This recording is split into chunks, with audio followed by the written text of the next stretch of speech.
Aikwe, Niknamalita, and this is my channel, The Midnight Librarian.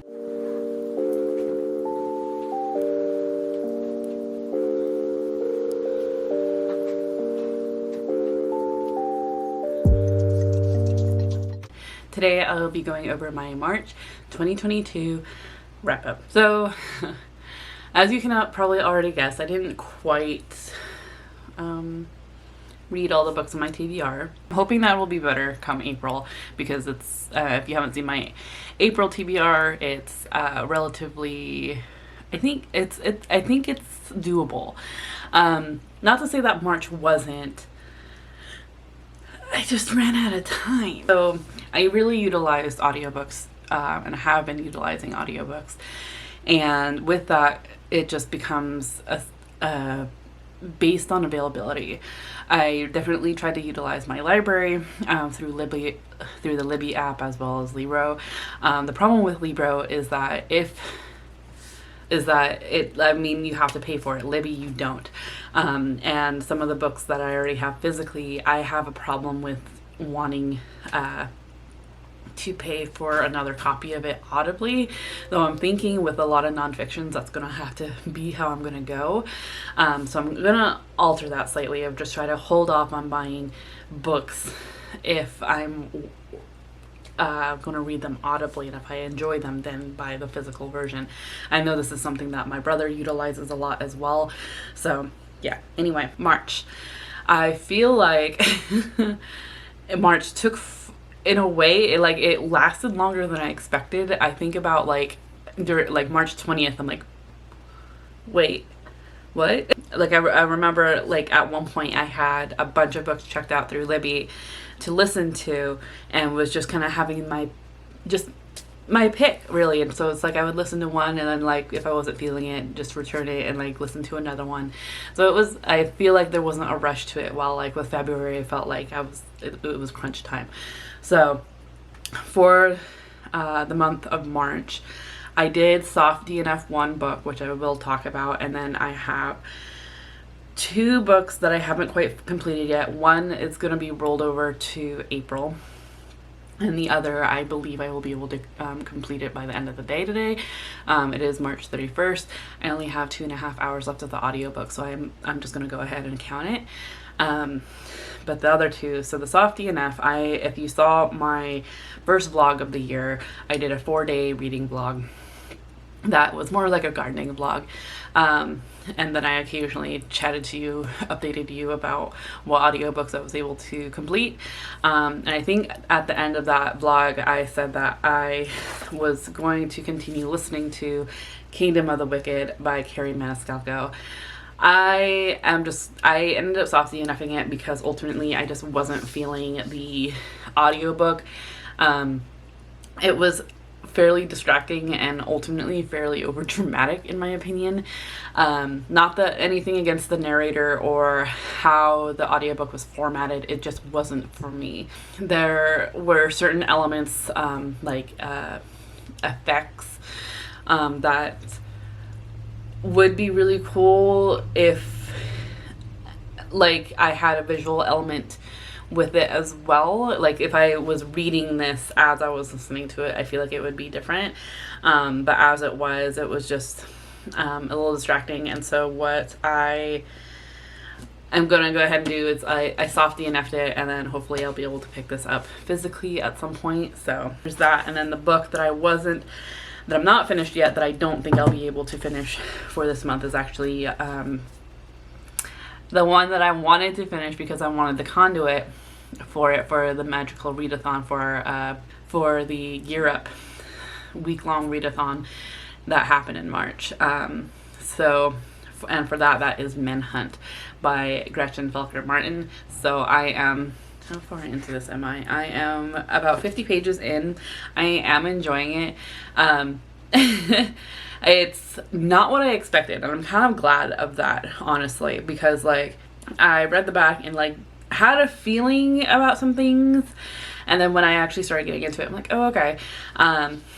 So it's a little so far a lot of injuries, and And like, so I do enjoy zombie type books. My thing is though, is that I have a hard time reading them at night. This one in particular,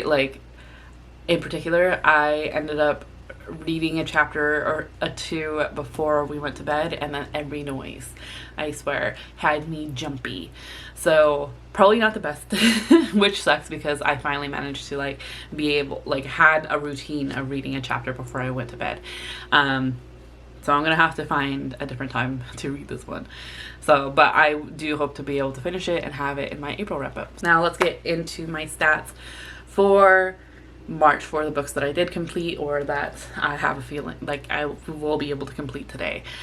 So for the month of March, I finished 11 books. I am so excited about this. The pages equate to 3,325.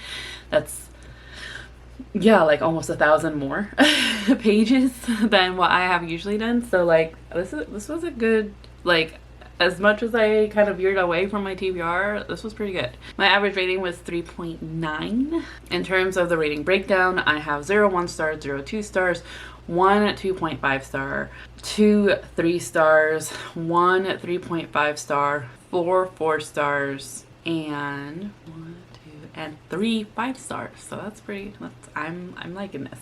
For genres, I have 1 contemporary, 1 fantasy, 1 historical, 1 magical realism, 5 nonfiction, and 2 sci-fi. Format, I have 8 audiobooks and 2 physical, and audience, 9 adult, 2 young adult. Let's get into the books that I read. So the first book that I finished in March was one that I had been reading in the month of February, and that is Heart: A History by Sandeep Jahar. This is a nonfiction book kind of going into the history of heart surgery, cardiology.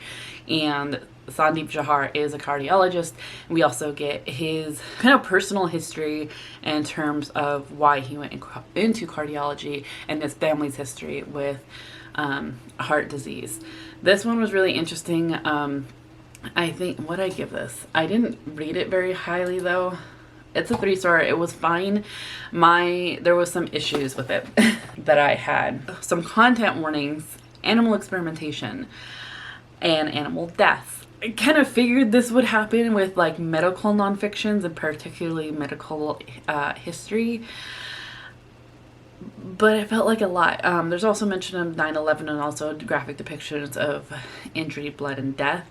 But there was some things within the tonality of how Sandeep Jahar ended up writing things out that I didn't quite agree with. He ends up calling like anything that isn't Western medicine is primitive. I don't know, just the tonality. I didn't like it. It was the fact that like, oh, because Sandeep Jahar got a Western medical degree and everything else is below. So he kind of looks down his notes at a lot of things. But that's just, okay. So he may not actually, but that's what it felt like within the tonality of this book. It also, like, for a bit there, like some of this jargon ended up going over my head. And by the end of it, by a little towards the end, I just wanted to be done with it.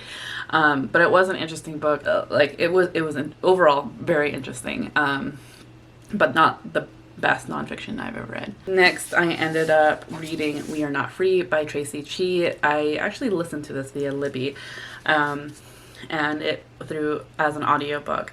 And basically this is, we are following several Japanese American teenagers and the effects of their lives after Pearl Harbor, particularly through like registration, curfew, eviction, incarceration, as World War II roars on around them. This was fairly intense. What did I end up rating this? I rated this 4 stars. I did like it.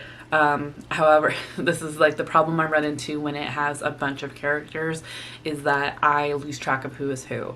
Particularly when we start cycling back through some of the characters that we've looked at before. I don't know who's connected to who. So it's like, I did eventually get there, but it was really distracting for a while. But ultimately, I thought this was a really important read, a really impactful read. Towards the end of the book, I did end up crying, so I thought this was really well done. I also really enjoy this cover. It's very, very creative. The next one I read, I was actually surprised that I read it because I didn't expect to read this one, but my brother really kind of recommended it to me, and then everything just kind of kept pointing me to read this, and that is Jurassic Park by Michael Crichton. So my brother listened to this first and really enjoyed it, told me that I had to read it, and I was like, okay, I will at some point, but like, you know, that could be anywhere from like next week to years from now. But then things just kind of started pointing that way. So like before he even said that, my partner and I rewatched Jurassic Park 1 through 3, and then shortly after he had recommended me to read the book, teaser trailer for Jurassic World, was it Dominion, came out, and made me really excited for that, just because they're bringing back Alan Grant, Dr. Statler, and Ian Malcolm. So that I'm really excited for. I don't really want to watch the next. I don't want to rewatch Jurassic World though, because I did not enjoy those.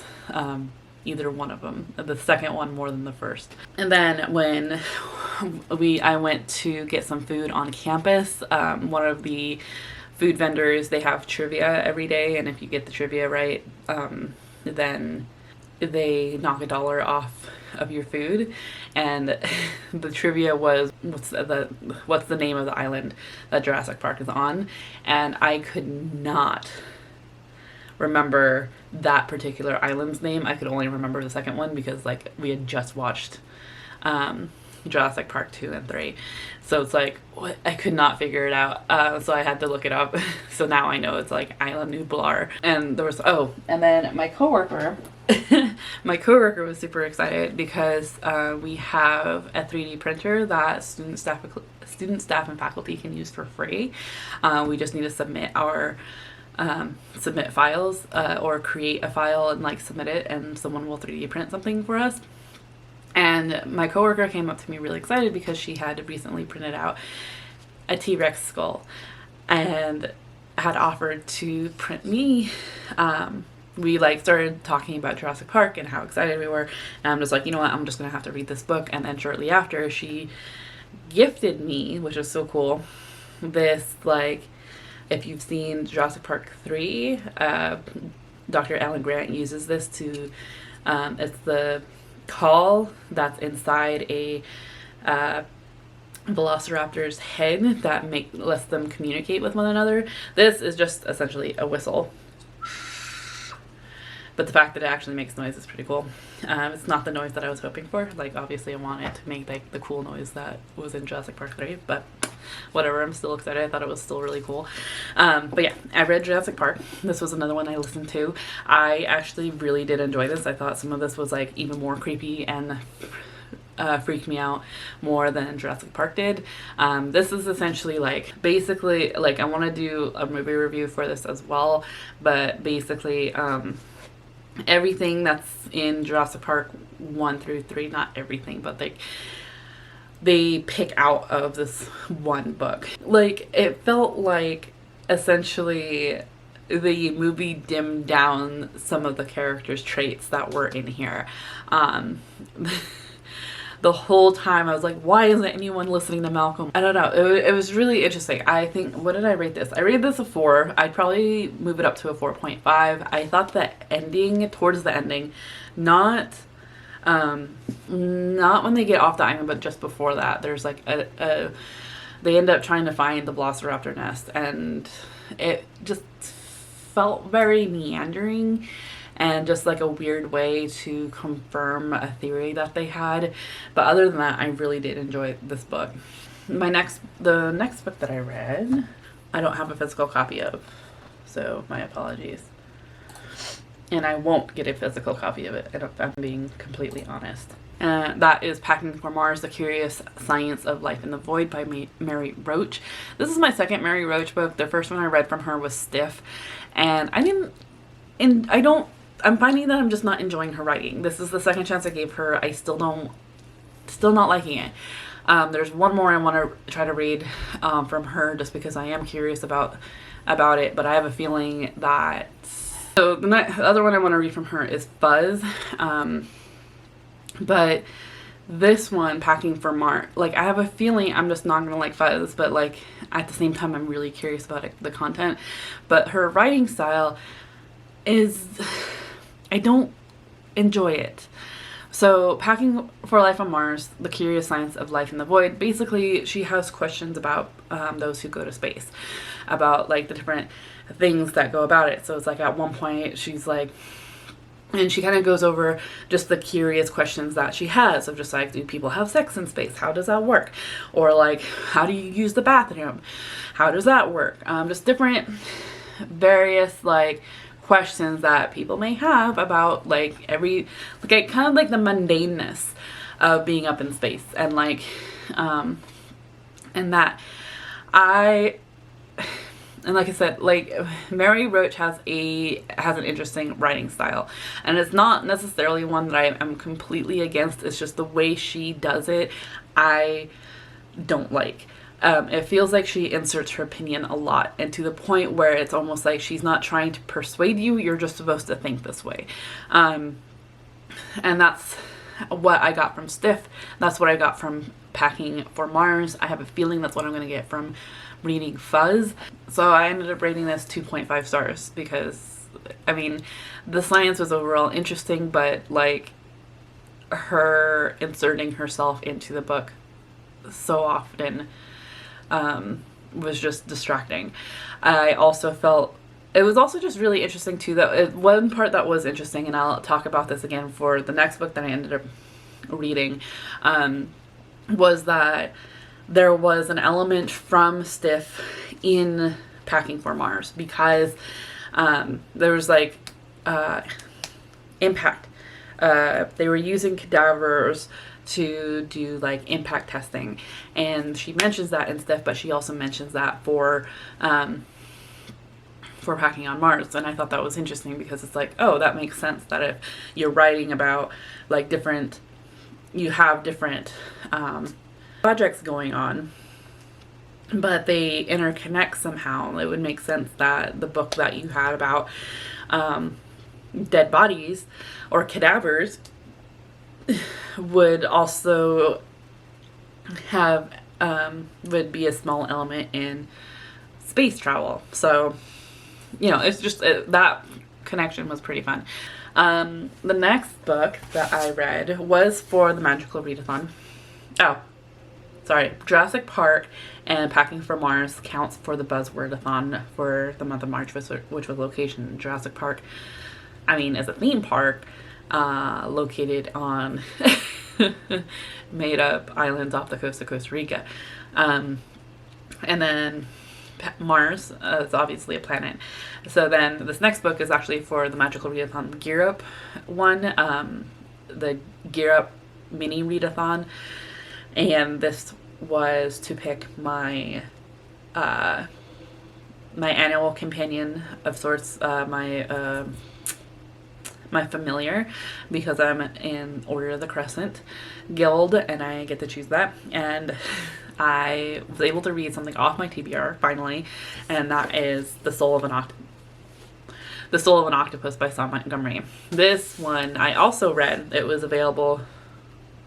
I think I just like ended up going ahead and purchasing the audiobook for this, which was fine, better, but I don't even remember when I got this. I feel like I've had this for a while. Yeah, I don't know when I got this. But yeah, The Soul of an Octopus is a surprising exploration of one of the world's most intriguing creatures. I have read Sam Montgomery before. I absolutely love her nonfiction. And this one is no different. This one I gave 5 stars. This one, basically, Sam Montgomery is a naturalist and who explores the emotional and physical world of the octopus. So she is consistently going to aquarium and like meeting and connecting with the octopuses that they have there, and kind of the connection she makes not only with the octopus but with the people around her, the marine biologists, the scientists, the volunteers at the aquarium. She makes friends, and it's like it kind of pushes her to do other things, and like scuba diving and seeing an octopus in the wild. But it's like she talks about the connection that octopuses have with the other volunteers at the aquarium and the friends that she brings to connect with these octopuses. Basically just questioning, like, do octopuses have a conscience? And some scientific research hasn't been published because they have been afraid of kind of like the human element they're bringing to these animals, that they will be mocked by the scientific community. And so Cy Montgomery ends up talking about the consciousness of octopuses, what they must be thinking, what they must be feeling, and like just kind of speculating that. So it's real fun. I think it's really interesting. I think it's a weird concept that we just automatically like kind of have this default setting of, you know, humans are the only ones with like a consciousness or like are have intelligence, as opposed to like other creatures on this planet, let alone like plants. So I don't know. It's just it's a very high and mighty stance that I don't think is warranted. You know what, like I was having one of my like anxiety bouts and was really just stressed out at work, and I've been trying to cut out caffeine to try to help with that. And ultimately what helped was just listening to this book. It calmed me so much and just put me into this state of just, I'm not relaxed necessarily, but just calmer. Of like I'm able to do my work without freaking out. It put me in a zone, and I really just appreciated that. So that's another reason why this book got 5 stars. So Cy Montgomery does put her own experiences in it and opinions within this book, much like Mary Roach, but she does it more eloquently. She kind of weaves it in there and makes it flow more naturally, as opposed to Mary Roach, who I feel like just kind of like blurts it in there every now and then, and it's just like, wait, why was that even there? And I think Cy Montgomery just does it better. So this was also because I read Cy Montgomery before. It was like How to Be a Good Creature. She talks about octopuses in that one as well. So like for the first like 1/8 of this book, I thought I had read it before. I'm like, wait, have I read this before? I'm pretty sure I've read this before, but it's because it's that same element of just like, because she's a popular naturalist and she's talked about like her books. I've read How to Be a Good Creature, and that had an octopus in it. It was the same kind of like, she probably took her experience from this and put it in that. But because I'd read that one first, I was like, it felt like I was rereading something. So I thought that was really interesting. I ended up reading Artificial Condition by Martha Wells. This is the second book in the Murderbot series. This was another one that I listened to through my library, and I think I enjoyed it. I enjoyed it just as much as I did the first one. We meet some new characters in it. Art is fantastic. I love him. Love them. Yeah, because it's a spaceship. So I thought it was really fun of just kind of seeing, and we get more of a background on Murderbot of just like what happened. So it was really fun. I really enjoyed it. I think I rated this 4 stars. I did not end up reading the Indigenous books that I had wanted to read this month, which, I mean, it's fine. It kind of bums me out, but I did end up reading an Indigenous book, which I really did enjoy, and it's As Long as Grass Grows, The Indigenous Fight for Environmental Justice and From Colonization to Standing Rock by Dina Gilio Whitaker. This one I had mentioned in my 4-day reading vlog. This is another nonfiction. Through the unique lens, let me just read this to you because I don't think I'm going to be able to explain it well. Through the unique lens of indigenized environmental justice, Indigenous researcher and activist Dina Gilio Whitaker explores the fraught history of treaty violations, struggles for food and water security, and protection of sacred sites, while highlighting the important leadership of Indigenous women in this centuries-long struggle. As Long as Grass Grows gives readers an accessible history of Indigenous resistance to government and corporate incursions. on their lands and offers new approaches to environmental justice activism and policy. She also goes over like the racism that is in environmental justice, and this kind of just this either lack of awareness or lack of just, I don't know, it feels like common sense, but maybe that's because I'm Indigenous and I've grown up with it, but like this just kind of like lack of concept of just like this racism in environmental justice, and this kind of just like lack of cultural awareness and cultural appropriation that ends up happening.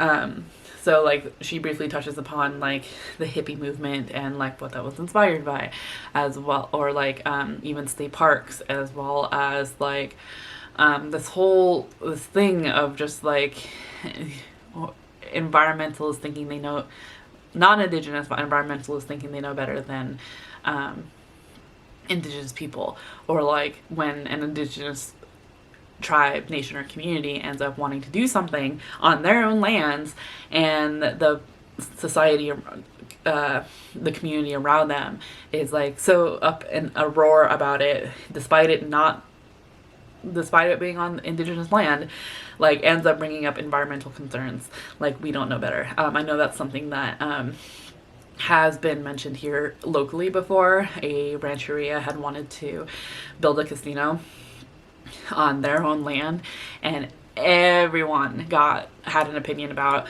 like, well, what about like this environmental impact and this environmental impact, and it's just like the tribe or the rancheria was going, yeah, we've done our research, we are aware of what's important, it's on our own land, like with the understanding that like, yeah, it's on like near a waterway, and like they understand the impact that would have. They didn't end up building the casino just because we have like 4 in this area, so I don't think they would have made much money off it. Really impactful reading and really interesting, and I really enjoyed it. I did feel like there was a slight disassociation with it for me, just because like this goes in cycles and it's like a consistent problem, and something that that we're heading into in terms of my job. Not my specific job, but like the university that I work with is going into TEK, or that's what they're promoting it as, but with the understanding that the university has a history of like promoting something at face value but not having anything to back it up with. So I gave As Long as Grass Grows 5 stars. I really enjoyed it. Highly recommend. Next, I ended up reading Nothing to See Here by Kevin Wilson. I was avoiding this book for the longest time, mostly because I hate this cover. I really don't like this cover, but this one was really interesting.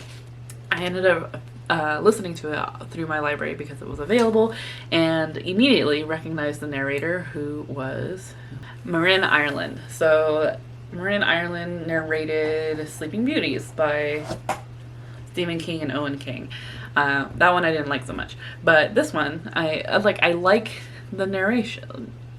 Marin Ireland, I like their narration. So Nothing to See Here is a really just odd story. 2 old friends reunite under the strangest circumstances. Lillian and Madison haven't spoken since they were inseparable roommates at boarding school, but now, more than 10 years later, Madison needs Lillian's help in raising her twin stepkids.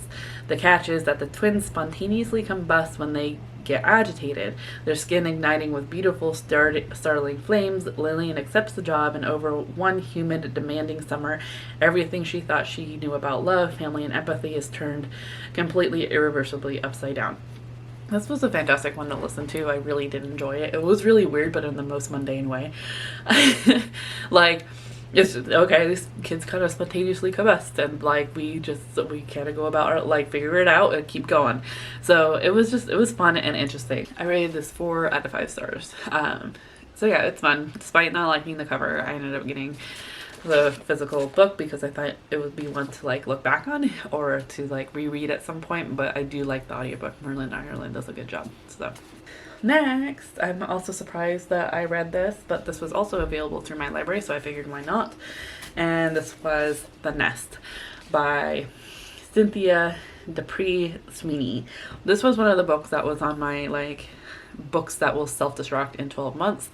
Basically, I have made a video with 12 books that I had to get to by the end of 2022, and if I didn't, I have to unhaul them. This one was one of them. I don't think I've read one for February, so I'm kind of behind on that. But I did end up reading this one, and I actually liked it more than I thought I would. I again kind of ended up having that mundaneness that Nothing to See Here had, where we basically are following 4 siblings who are in they're all over 40. They're basically waiting for their youngest sister to turn 40 so that they have access to a trust that their father set up for them years prior. And something ends up happening. Their eldest brother ends up getting into an accident, and basically their mother takes some of the money from what they call the nest, this trust, to pay for the expenses. And so now the other siblings feel like they are owed. And it's just kind of going, basically like finding out what money does to people. We are not only following these 4 siblings, but some other characters as well that end up having an impact on the siblings. Yeah, it's really, I thought it was really interesting, actually. I did rate this, what did I rate it? 3 stars. It was fine. It was one of those things, though, just like, I was reading it, and basically it just made me feel better about my life. I'm just like, well, okay, at least that didn't happen. Mostly because I feel like a lot of, like, the problem with these siblings is that they expected this money, which was not the point when their father made this trust. Basically, he was putting this nest aside for them as kind of like not a reward, but like just to give them some kind of, just to give him a little something once the youngest one turned 40, just because he didn't want them to rely on it. He didn't want them, like, because when he originally started it, it was actually relatively small, but then who he entrusted it to, it ended up ballooning, and so the kids were real excited about it and came to like expect it, and so then they spent beyond their needs, essentially. I don't know, it was just basically listening to rich white people problems. It was also fairly interesting as well, just because of the other elements that were in it. Once again, it was like over 4 perspectives though, and like I swear anytime they added someone new, I'm like, wait, who is this again? So like I have a problem with that. I kind of want the cover to be gringier, as like I bought this originally because I really do enjoy the cover, but like after reading it, I'm like, it doesn't quite match.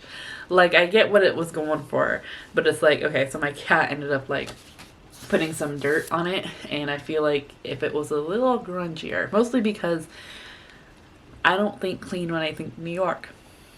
So, not that I've ever been, but that's my opinion. So, okay, next book was This Poison Heart. Another one that I finally got, was on my TBR and finished. This one took me forever to read. Yes, I've had it for like a year or so, but like it took me all month to read. Basically, as soon as I finished Heart of History, I started reading this, and it took me all month. Not that it, and I kept saying not that it was bad, but it's not that it was bad. It was just kind of slow. This one works for the Magical Readathon for my conduit, thankfully, because I didn't finish the one that I had wanted. So there are branches on the cover, so I get a 1 for my conduit, which is not what I wanted, but I guess it'll work. I'm just glad I got something. But yeah, This Poison Heart by Kaylin Barron. This one is following Breezy's, who has these plant powers. She's able to make plants grow, and all the plants kind of like lean into her and kind of like can feel her emotions. And she lives with her moms, and one day, and like they're struggling with keeping not only their rent, but also their business alive, which is a floral business. But then one day someone shows up and basically tells Breezy's that her birth family left her a house, and this property up in is it upstate New York? I don't know. It was some kind of small town that's like away from the city when they're, I think, living in the Bronx. Is it the Bronx? I forget where they're living. Boston? I can't remember. Something with a B. They're living in the city essentially, but where this parcel of land is up in actually a relatively small town that people just kind of go to for tourism. So this is what Reese's thinks is the answer to their prayers, and that it's a way for her to be able to explore her powers more because she doesn't know where they come from, and for her family to just kind of like, basically they decide to stay for the summer to see how they like it. Is this the answer that they were looking for? And things ensue. Her birth family was well known within the community. Strange people start showing up on the property wanting things.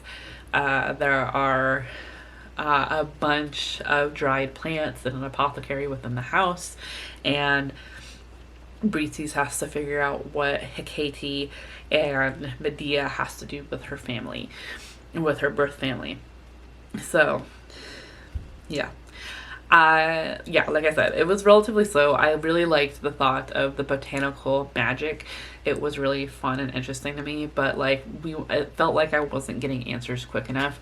They just kept building up, and so like, though I was struggling to find time to read this book, it was also like not gripping me as much as I would have liked in order to pick it up, if that makes sense. Like, I wasn't eager to readily pick this up because I knew we weren't going to get answers right away. Basically, all of our answers came within the last quarter of the book.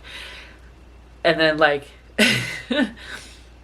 I'm not sure how I feel about the ending. Like, I guess it makes sense, but it, like, felt, I don't know. I don't know if it was for me necessarily.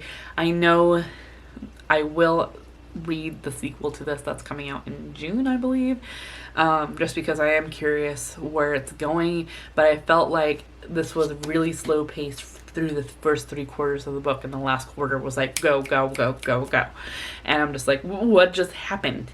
And it wasn't enough for me to I didn't have as much of a connection with characters that I wish I did, that when things ended up happening, I didn't have didn't have an emotional response that I would have liked to, if that makes sense. So I give this 3.5 out of 5 stars.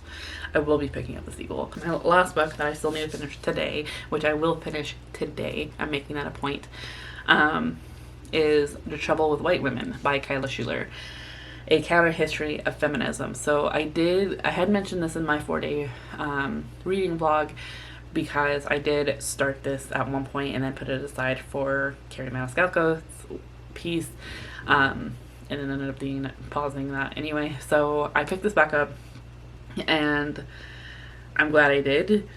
It's making me want our education system to be better, mostly because we kind of like, mostly because I feel like we didn't get enough history on feminism to begin with, but let alone enough to really like, I don't know, it never made sense. Okay, so it never made sense to me why people were so critical on feminism, because I got bare minimum education through that, and basically it was like through little tidbits of just like, oh, like feminists are man haters, feminists are this, feminists are that, and it's like, I don't know anyone like that, but okay. This is giving a great counter history to feminism. Not only like, so Kyla Schuler, basically we have several chapters in here. Each chapter goes over 2 women that have had an impact on feminism. And it's usually someone that, like, usually one person that like is really well known throughout feminism in some way or another, but it's usually white feminism. And then there's someone that isn't as well known in feminism but still had a major impact but was largely covered up or forgotten about within feminism's history.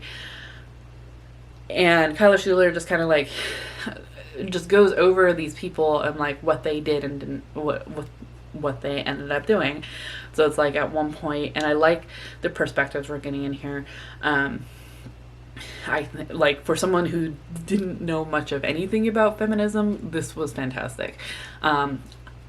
I am currently listening to it through Libro. I did buy a physical version mostly because, again, we're covering more than 4 people. So now, and I'm sorry, when it's alternative like that, even alternating perspectives of just like, okay, we're going over this person's history. Okay, now we're going over this person's history, but let's go back to this person. Like, I still get confused.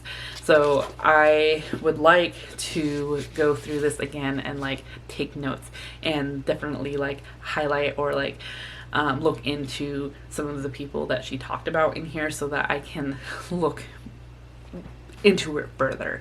But I really appreciated the overview, really, of feminism and the problems that some of it has caused, like, not problems feminism has caused, but the problems that white feminism has caused, or what some of the issues were, basically, of the criticisms and everything. So, and though I don't remember the names, like, yeah. Anyway, and also, like, I get, and Kyla Schuler, like, goes right off the bat of just going, nobody's perfect. So it's like, we get some of the perspectives of people, not perspectives, but history of people that had an impact on feminism that, like, yeah, today, like, we have some critiques about it. Nobody's perfect, but it still was,